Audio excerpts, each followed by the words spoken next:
सभी को मेरा नमस्कार। मैं हूं डॉक्टर रश्मि गुप्ता, स्त्री एवं प्रसूति रोग विशेषज्ञ, 360 डिग्री गायनी केयर कानपुर से। हमने अपने पिछले वीडियो में बात करी थी कि इनफर्टिलिटी क्या होता है, इनफर्टिलिटी के कपल्स को जिनको कंसीव नहीं हो रहा है, जो प्रेग्नेंट नहीं हो पा रहे हैं, उनको डॉक्टर के पास कब जाना चाहिए, तथा जब वो डॉक्टर के पास जाते हैं तो उनको बेसिक एवेल्यूएशन की क्या क्या आवश्यकता होती है। ये सब बातें हमने अपने पिछले वीडियो में बताई थी। उसी कड़ी में आगे बढ़ते हुए आज हम बात करेंगे अनएक्सप्लेन्ड इनफर्टिलिटी की। जो इनफर्टिलिटी के हमारे पास कपल्स आते हैं उनमें 20 से 30% ऐसे कपल होते हैं जिनकी बेसिक जांचों में किसी भी प्रकार की कोई भी कमी नहीं निकलती है। ऐसी इनफर्टिलिटी को हम अनएक्सप्लेन्ड इनफर्टिलिटी कहते हैं। तो अनएक्सप्लेन्ड इनफर्टिलिटी के बहुत सारी वजह हैं, जिसमें 4 जो प्रमुख वजह सामने आती हैं वो नंबर 1 ये है कि स्ट्रेस लेवल।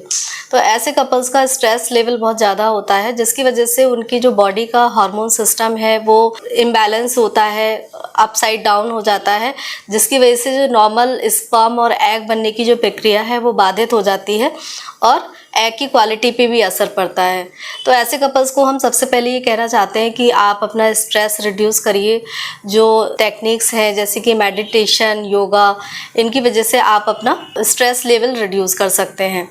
दूसरी जो वजह सामने आती है वो होती है वेट को लेकर, तो जिसमें फीमेल पार्टनर का वेट इम्पॉर्टेंट होता है।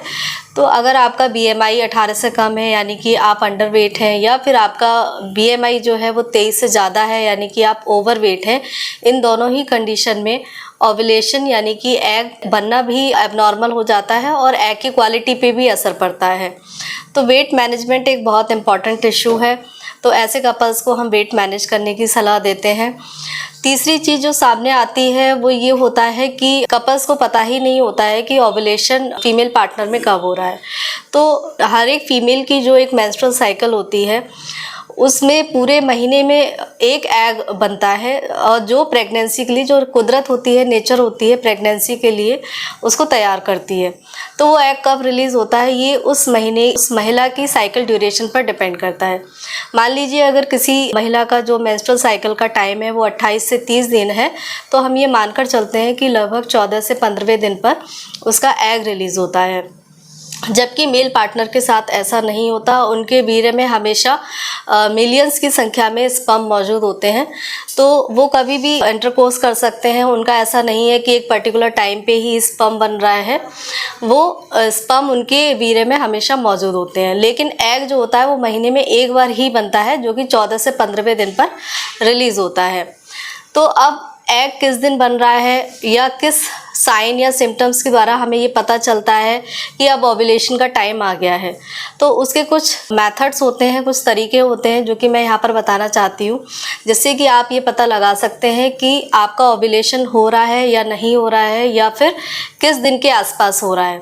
तो जो सबसे पहली चीज़ होती है कि जो आपका म्यूकस होता है, जो वेजाइनल डिस्चार्ज होता है ओव्यूलेशन के टाइम पर, वो काफ़ी मात्रा में बनता है, ट्रांसपेरेंट होता है, और जो एग वाइट होता है, एग वाइट की तरह होता है, जिससे स्पर्म क्या होता है इस म्यूकस के थ्रू ऊपर चढ़ता है यूट्रस में और ट्यूब्स तक पहुंचता है।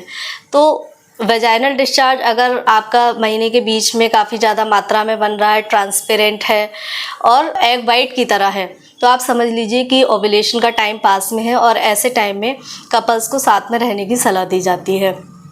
दूसरा ओव्यूलेशन का जो इंडिकेटर होता है वो आपका जो बॉडी टेम्परेचर होता है, ओव्यूलेशन के जस्ट बाद 1 डिग्री फ़ारेनहाइट बढ़ जाता है। हालांकि इस टेम्परेचर को मेज़र करना बहुत ही डिफ़िकल्ट काम होता है, लेकिन आप अपने बॉडी से ये पता लगा सकते हैं, आप ये अंदाज़ा लगा सकते हैं कि हाँ आपकी बॉडी का टेम्परेचर थोड़ा सा रेज हो गया है। इसके अलावा मूड चेंजेस ओव्यूलेशन के टाइम पर होते हैं, ब्रेस्ट टेंडरनेस होती है, पेट में नीचे की तरफ दर्द हो सकता है, या फिर मूड आपका थोड़ा सा इरिटेबल हो सकता है। तो इन तरीक़ों से आप पता लगा सकते हैं कि हाँ ओव्यूलेशन का टाइम हमारा इस साइकिल में हो रहा है। तीसरी मेथड जो है वो ओव्यूलेशन किट जो कि मार्केट में अवेलेबल है उनके द्वारा भी हम ओव्यूलेशन का टाइम पता कर सकते हैं। इसमें मॉर्निंग यूरिन सैंपल से ये जांच की जाती है। जिस तरह से आप यूरिन प्रेगनेंसी टेस्ट करते हैं उसी तरीके से ये जांच भी की जाती है, जिससे हमें पता चल जाता है कि ओव्यूलेशन का टाइम अब नज़दीक है और ऐसे टाइम में कपल को साथ में रहना चाहिए। ओव्यूलेशन के टाइम पर जो है लिबिडो भी फीमेल पार्टनर का बढ़ जाता है। लिबिडो का मतलब होता है कि सेक्स करने की इच्छा उस टाइम पर महिलाओं में ज़्यादा होती है। तो ये एक नेचुरल तरीका है, क्योंकि नेचर के द्वारा उस एग को तैयार किया गया है और उसको फर्टिलाइजेशन यानी कि प्रेगनेंसी के लिए हर महीने तैयार किया जाता है। तो जिस टाइम पर एग रिलीज़ होता है उस टाइम पर महिला का सेक्स लिबिडो बढ़ जाता है। तो इन सब चीज़ों से हम पता लगा सकते हैं नेचुरल तरीके से कि ये ओव्यूलेशन उस महिला का हो रहा है कि नहीं हो रहा है। एक मेथड ये भी है कि अगर आपकी साइकिल रेगुलर है और आपको पीरियड के एंड पर जब आपका पीरियड आने वाला है, मेंसेस आने वाला है, उस समय अगर आपको ब्रेस्ट टेंडरनेस हो रहा है, मूड स्विंग्स हो रहे हैं, तो ये प्रोजेस्टेरोन हार्मोन्स की वजह से होते हैं। तो उस साइकिल में भी माना जाता है कि महिला का ओव्यूलेशन उस साइकिल में हो रहा है। अनएक्सप्लेन्ड इनफर्टिलिटी के उन केसेस में जिनकी सारी जांचें नॉर्मल आती हैं, शादी को 2 या 3-4 साल हो चुके हैं और कपल जो है कंसीव नहीं कर पा रहे हैं, ऐसे कपल्स को हम एडवाइस देते हैं कि वो अपना लाइफ स्टाइल मॉडिफिकेशन करें। लाइफ स्टाइल मॉडिफिकेशन में 2-4 चीज़ें आती हैं जो मैं आपको बताना चाहती हूँ कि सबसे पहले तो आप अपना स्लीप पैटर्न जो है रेगुलर करिए। एक सोने का टाइम और उठने का टाइम फिक्स होना चाहिए। ऐसा नहीं है कि आप लेट नाइट सो रहे हैं या मॉर्निंग में आप लेट उठ रहे हैं, तो इससे जो है हार्मोन सिस्टम काफ़ी इम्बैलेंस होता है, जिससे एग के बनने और स्पर्म के बनने की प्रक्रिया पर बाधा पहुंचती है। दूसरा तरीका यह है कि आप अपनी डाइट में एक बैलेंस डाइट लें, जंक फूड अवॉइड करें। बैलेंस डाइट में फाइन कार्बोहाइड्रेट्स नहीं होने चाहिए, फाइबर वाली डाइट होनी चाहिए, हाई प्रोटीन एंड आयरन युक्त डाइट आप लें। तीसरी चीज़ ये है कि आप अपनी बॉडी को फिट रखने के लिए लगभग आधे घंटे तक डेली एक्सरसाइज करें। एक्सरसाइज ज़रूरी नहीं वेट रिडक्शन के लिए की जाए या बहुत एक्सट्रीम एक्सरसाइज ही की जाए। आप बेसिक एक exercise just to keep your body fit आप ये एक्सरसाइज कर सकते हैं, जैसे कि वॉकिंग है, ब्रिस्क वॉक और जॉगिंग है। ये सारी एक्सरसाइज काफ़ी हेल्प करती हैं।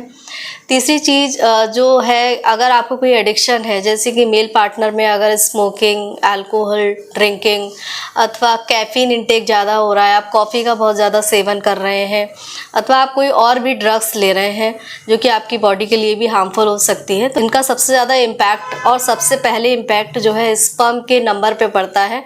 तो मेल पार्टनर को खासकर इन सारी चीज़ों का सेवन नहीं करना चाहिए। फीमेल पार्टनर्स में भी स्मोकिंग और अल्कोहल का काफ़ी ज़्यादा इम्पैक्ट एग की क्वालिटी पर देखा गया है। हम चाहते हैं कि कपल्स सारे एडिक्शन को मिनिमाइज कर दें या उनको अवॉइड करें। चौथा जो पॉइंट हमने बताया ओव्यूलेशन का टाइम, जैसे कि अभी मैं बता चुकी हूँ कि ओव्यूलेशन को आपको कैसे पता करना है कि आपकी मेंस्ट्रुअल साइकिल में 1 महीने के पीरियड में आपको एग बना है कि नहीं बना है, उसको जानने के कई तरीके हैं, 4-5 तरीके मैं बताए हैं। या फिर आप अपने किसी नज़दीकी डॉक्टर से मिलके भी ओव्यूलेशन के बारे में और सलाह कर सकते हैं कि ओव्यूलेशन का टाइम आपका क्या हो रहा है। वो आपका अल्ट्रासाउंड करके देख सकती हैं कि आपकी साइकिल में एग बन रहा है कि नहीं बन रहा है। आपके कुछ हार्मोन टेस्ट करा के भी देखे जा सकते हैं, जिससे कि ये पता लग जाएगा कि आपकी साइकिल में नॉर्मली ओव्यूलेशन हो रहा है कि नहीं हो रहा है। जिन महिलाओं की साइकिल में ओव्यूलेशन हो रहा है यानी कि एग का निर्माण हो रहा है, तो मैंने जैसे कि बताया कि 28 से 30 दिन की अगर मेंस्ट्रुअल साइकिल है तो 14 से 15वें दिन पर एग रिलीज़ होता है। तो बहुत से लोग कहते हैं कि हमें किस दिन साथ में रहना चाहिए। मान लीजिए कुछ कपल साथ में नहीं रहते, वो बाहर काम करते हैं, साथ में मिलना नहीं हो पाता है, तो एक फर्टिलिटी विंडो पीरियड होता है जिसका जानना बहुत ज़रूरी होता है। जब दोनों कपल मिलते हैं तो जो स्पर्म की लाइफ होती है फीमेल पार्टनर की बॉडी के अंदर, वो कम से कम 5 से 7 दिन की होती है। यानी कि अगर 14वें दिन एग रिलीज़ होना है और 7 दिन पहले यानी कि पीरियड के 7 दिन बाद अगर आप अपने पार्टनर से मिले हैं तो चांसेस रहते हैं कि वो स्पर्म सर्वाइव करता है 14 दिन तक, और ऐसा स्पर्म जो है एग को फर्टिलाइज़ कर सकता है। तो जो फर्टाइल विंडो पीरियड होता है वो आपके पीरियड के 7वें डे से शुरू होता है और डे 20 तक चलता है। तो इस टाइम में सलाह दी जाती है कि आप जो है लगातार अपने पार्टनर के साथ रहें, क्योंकि स्पर्म की लाइफ जो है 5 से 7 दिन होती है, जबकि एग एक बार रिलीज़ होने के बाद उसकी लाइफ केवल 15 से 20 घंटे या ज़्यादा से ज़्यादा 1 दिन 24 घंटे के बराबर होती है। तो उस टाइम में जब एग रिलीज़ होता है तो फीमेल पार्टनर की बॉडी के अंदर एक्टिव स्पर्म का होना बहुत ज़रूरी होता है। अनएक्सप्लेन्ड इनफर्टिलिटी के कुछ केसेस ऐसे भी होते हैं जिसमें कि हमने उनको सारा लाइफस्टाइल मैनेजमेंट बता दिया, ओव्यूलेशन का टाइम बता दिया, उनको कब साथ में रहना है ये भी बता दिया। इसके बावजूद भी कुछ कपल जो है कंसीव नहीं कर पाते हैं। तो कुछ केसेस में ऐसा भी होता है कि एग की क्वालिटी इंप्रूव नहीं हो रही है ये सब करने के बावजूद भी, अथवा ट्यूब ओपन तो है, जैसे कि हमें टेस्ट में पता चल जाता है कि ट्यूब ओपन है लेकिन उनका फंक्शन नॉर्मल नहीं है। जो पेरिस्टाल्सिस वाला नॉर्मल फंक्शन होता है जिसकी वजह से स्पर्म जो है यूट्रस से होते हुए ट्यूब में आता है, अथवा एग जो है ओवरी से होते हुए ट्यूब में आता है, अगर वो पेरिस्टाल्सिस वाला फंक्शन ट्यूब का ठीक से नहीं है तो ऐसी अवस्था में भी प्रेगनेंसी कंसीव नहीं होगी। लेकिन ये ट्यूब का फंक्शन जानने का कोई तरीका नहीं होता है, कोई भी टेस्ट ऐसा नहीं है हमारे पास अवेलेबल जिससे कि हमें ट्यूबल फंक्शन का पता चले। ट्यूबल पेटेंसी का हम पता लगा सकते हैं लेकिन ट्यूब फंक्शन का हम पता नहीं लगा सकते। तीसरी चीज़ होती है कभी कभी एग के चारों तरफ एक हार्ड शेल बन जाती है, तो स्पर्म उसको पेनिट्रेट नहीं कर पाता है। स्पर्म में इतनी कैपेसिटी नहीं होती उस टाइम पर कि वो उसको पेनिट्रेट कर पाए, तो ऐसे स्पर्म भी एग को फर्टिलाइज नहीं कर पाते और वो प्रेगनेंसी में कन्वर्ट नहीं हो पाते हैं। चौथी चीज़ ये है कि कभी कभी सर्वाइकल फ्लूइड में एंटीबॉडीज़ बनते हैं। ये क्या करते हैं कि जब स्पर्म जो है वेजाइना से होते हुए सर्विक्स तक आते हैं तो जो सर्विक्स में एंटीबॉडी होते हैं वो इन स्पर्म्स को डिस्ट्रॉय कर देते हैं और जो स्पर्म होते हैं वहीं पर डेड हो जाते हैं और ट्यूब में आगे नहीं जा पाते। तो ऐसे कुछ कुछ चीज़ें होती हैं जैसे कि ट्यूबल फंक्शन हो गया, एग की क्वालिटी हो गई, एंटीबॉडी टेस्ट, सर्वाइकल फ्लूइड में एंटीबॉडी हो गए, इनका हम किसी भी टेस्ट के थ्रू पता नहीं लगा सकते। तो ऐसे केसेस में क्या करना चाहिए? तो ऐसे केसेस में IUI एक बहुत अच्छा तरीका है। अगर सर्वाइकल फैक्टर है कि एंटीबॉडी बन रहे हैं तो IUI के द्वारा हम उस कमी को बाईपास कर सकते हैं और सीधे हम जो मेल पार्टनर है उनके स्पर्म को वॉश करके यूट्रस की कैविटी में हम छोड़ देते हैं, जिससे कि वो सर्वाइकल जो फ्लूइड होता है उसको हम बाईपास करके सीधे यूट्रस में छोड़ सकते हैं।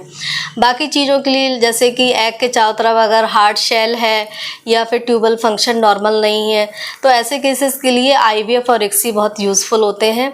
इनको असिस्टेड रिप्रोडक्टिव टेक्निक्स बोला जाता है और इनके थ्रू जो है अगर ये इनमें से कोई भी चीज़ है, कोई भी प्रॉब्लम है जिसकी वजह से कंसीव नहीं कर पा रहे हैं तो ART इन सारे ही चीज़ों में बहुत हेल्पफुल होती है।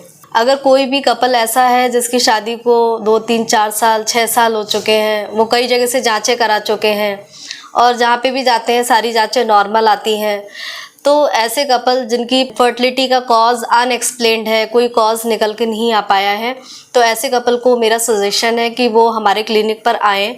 उनका हम प्रॉपर इवैल्यूएशन करेंगे, काउंसलिंग करेंगे और ये जानेंगे कि उनके अनएक्सप्लेन्ड इनफर्टिलिटी को हम कैसे ट्रीट कर सकते हैं। तो मेरे क्लिनिक का एड्रेस नीचे दिया जा रहा है, आप फ़ोन नंबर पे भी कांटेक्ट करके अपॉइंटमेंट ले सकते हैं और इससे रिलेटेड कोई भी क्वेरी है तो आप मुझसे फ़ोन पर पूछ सकते हैं या फिर मेरे क्लिनिक आकर मुझसे काउंसलिंग भी ले सकते हैं। Thank you.